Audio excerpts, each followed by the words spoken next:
As is our custom, the seniors have chosen one of their classmates to give the senior address.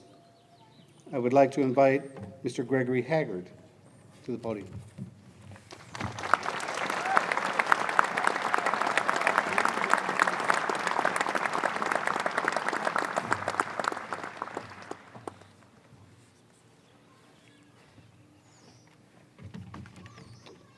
Thank you, Dr. O'Reilly.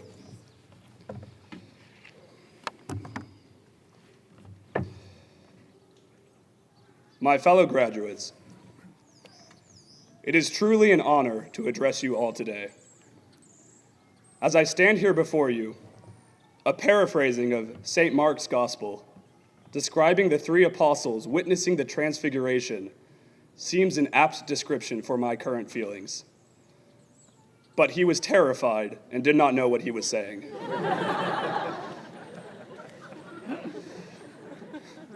Friends, our time here has come to a close. The book of Ecclesiastes, the first book of Scripture we read 4 years ago as freshmen for the theology tutorial, ends with these words, quote, "The end of the matter. All has been heard. Fear God and keep his commandments, for this is the whole duty of man. For God will bring every deed into judgment, with every secret thing, whether good or evil." End quote. So the whole duty of man is to fear God and keep his commandments. Good. What are his commandments? Quote, "You shall love the Lord your God with all your heart and all your soul and all your mind. This is the great and first commandment. And a second is like it. You shall love your neighbor as yourself. On these two commandments depend all the law and the prophets." End quote. All the commandments are summed up in loving God with all your ability and loving your neighbor as yourself. Good. So the question now is, what have we done? We've been here for the last 4 years for the purpose of pursuing the intellectual sciences and ultimately wisdom itself, and all of this under the light of the Catholic Church. Have we loved God with all our ability, and have we loved our neighbors as ourselves? Has our education here prepared us to perform this love for the rest of our lives? A more blunt way of asking these questions is simply, what was the point? How does our education fit into the whole duty of man to fear God and keep his commandments? Now, the culmination of this education is wisdom itself. What is wisdom? Wisdom is the knowledge of the causes of everything, of the highest causes of things generally, not immediate causes of particular things. In other words, wisdom contains the answers to the question why for everything. And because wisdom is this knowledge, it gives order to all other knowledge. Just as knowing why something needs to be done enables you to direct your actions towards doing that thing, so knowing the answer to the question why for everything lets you give order to everything. So what is the answer to the ultimate question why? Spoiler alert, it's God. So, wisdom becomes first and foremost a knowledge of God. And under the Catholic Church, we can come to know not only more about God than any non-Christian philosopher ever did, but even what they were able to discover becomes more certain to us, as Pope Leo XIII implies in his encyclical Aeterni Patris, read by us seniors not yet a month ago. Pope Leo states, quote, "Those, therefore, who, to the study of philosophy, unite obedience to the Christian faith, are philosophizing in the best possible way.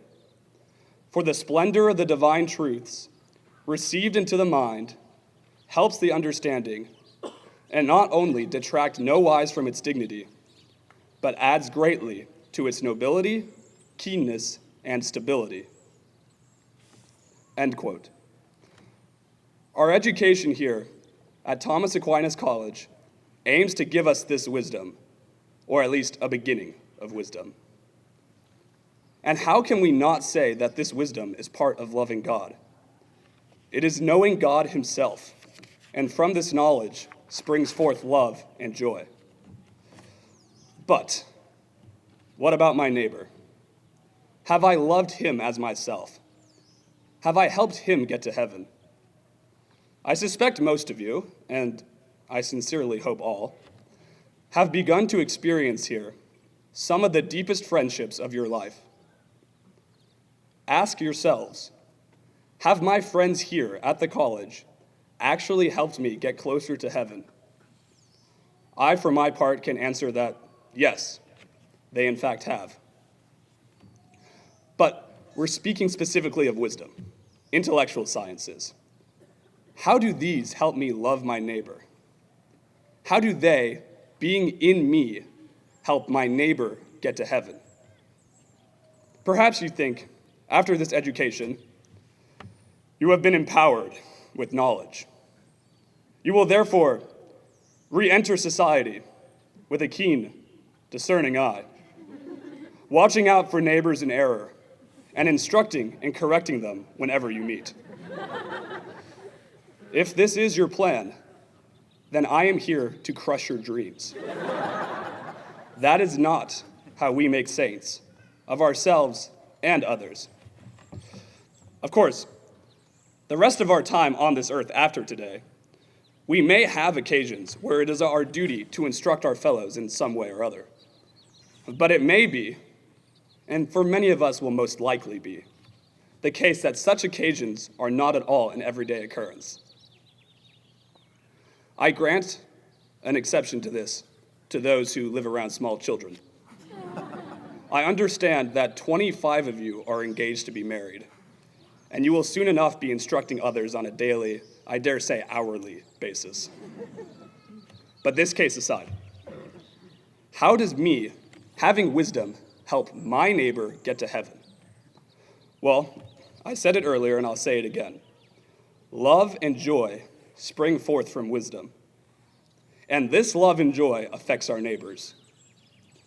I said that occasions for vigilante instruction are not an everyday occurrence. If you see these occasions every day, then you're probably missing something. But what is an everyday occurrence is the appearance that each one of us presents to our neighbors around us. A rather painful reminder that our everyday conduct does in fact affect others is Spinoza's preface to his theological political treatise, read by us last year in junior seminar. I know many of you hoped that you would never hear that again. In this treatise, Spinoza gives his views on the relationship between religion and state, which are, to say the very least, not orthodox by Catholic standards. But in his preface, Spinoza states his intention to give the reader his reasons for writing the treatise. And this is the very next thing he says. Quote, I have often wondered that men who make a boast of professing the Christian religion, which is a religion of love, joy, peace, temperance, and honest dealing with all men, should quarrel so fiercely and display the bitterest hatred towards one another day by day, so that these latter characteristics make known a man's creed more readily than the former. Matters have long reached such a pass that a Christian, Turk, Jew, or heathen can generally be recognized as such only by his physical appearance or dress, or by his attendance at a particular place of worship, or by his profession of a particular belief and his allegiance to some leader. But as for their way of life, it is the same for all. End quote. But as for their way of life, it is the same for all. I read Spinoza as claiming that the Christian religion is not special. There is no difference between the Christian and the non-Christian. And what's his evidence? He says he looks at the Christians and they act the same as everyone else, regardless of what they claim to profess. What is striking to me about this passage is that Spinoza is a philosopher. He is very educated. He knows how to argue. And the very first reason he gives for writing his work is not some academic crafted argument. He looks at the Christians, and they are not being Christian. Anyone could have made the same observation. Now, we are not by this to be shaken in our faith in the truths of the church, but we ought to be moved to consider our life carefully and the effect our everyday conduct has on our neighbors. Dear friends, class of 2026, we must live our lives so that Spinoza's words, "But as for their way of life, it is the same for all," may never again, on account of us, be said truthfully of Christians. And the attainment of wisdom, under the church's guidance, will enable us to do this. For this wisdom is a grasping of God and the order in everything else that flows from this grasping. And the fruit of this is love and joy, a love and joy that will be seen by others, whether you know it or not. What good is done by you in secret, even in secret to you, the one doing it, will have its effect. And this wisdom, dear graduates, is not only a foretaste of heaven on earth, for it is nothing other than an imperfect grasping of God. It is an aid to our neighbors on their journey to heaven. Genuine love and joy tend to have that effect on others. And we can only wonder what effect it would have had on men like Spinoza, whose first complaint, for all his arguments, was the absence of love that he saw. God has chosen for us all paths toward heaven. And as for us, this graduating class, God has set us aside these few years for the pursuit of wisdom and the beginning of its attainment.